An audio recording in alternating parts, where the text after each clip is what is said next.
পৃথিবী যখন বিষাক্ত হয়ে যায় তখন নীলকণ্ঠরূপে কেউ এগিয়ে আসে। তাহলে চলুন মহাদেবের বিষ পান থেকে আমরা এই কলিযুগে ঠিক কি কি শিখতে পারি একটু দেখে নিই। সমুদ্র মন্থনের সময় যখন হলাহল বিষ উঠে এলো, তখন জগৎকে রক্ষা করার জন্য মহাদেব সেই বিষ পান করলেন।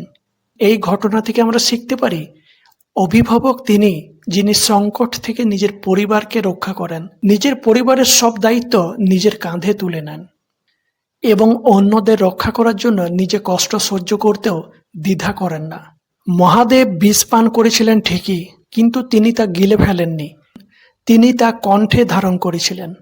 অর্থাৎ আমাদের সমাজের চারপাশে এমন অনেক লোক পাবেন যারা দেখবেন আপনার নিয়ে কটু কথা বলছে, আপনার সমালোচনা করছে, কিন্তু আপনি সেগুলো কিন্তু গায়ে মাখবেন না।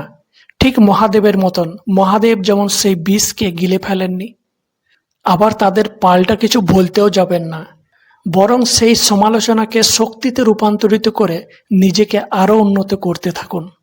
বিষ পান করার ফলে মহাদেবের প্রচণ্ড জ্বালা হচ্ছিল, তা শান্ত করতে মহাদেব নিজের মাথায় গঙ্গা এবং চন্দ্রকে আশ্রয় দেন। অর্থাৎ কঠিন পরিস্থিতি যদি আপনার জীবনে আসে তাহলে মেজাজ হারানো সহজ, কিন্তু সফল তারাই হয় যারা মাথা ঠান্ডা রেখে সেই কঠিন পরিস্থিতির মোকাবিলা করে এবং নিজেকে আরও উচ্চতর পর্যায়ে নিয়ে যেতে সক্ষম হয়। বিষ পানের ফলে মহাদেবের কণ্ঠ নীল রঙের হয়ে যায়, এই জন্য মহাদেবকে নীলকণ্ঠ বলা হয়। এটি তার অপমানের চিহ্ন নয়, এটি তার গৌরবের পরিচয়। সেরকমই আপনার জীবনের সংঘর্ষগুলো, আপনার জীবনের কষ্টগুলো আপনার পরিচয়কে পাল্টে দিতে পারে, কিন্তু সেই দাগগুলো দেখে লজ্জা পাবেন না।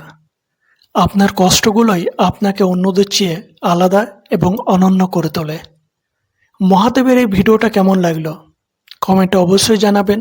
আর আপনারা যদি মহাদেবের ভক্ত হন তাহলে মনে মনে অন্তত একবার ওম নমঃ শিবায় বলে যাবেন। সবাই ভালো থাকবেন, সুস্থ থাকবেন। হর হর মহাদেব, ওম নমঃ শিবায়।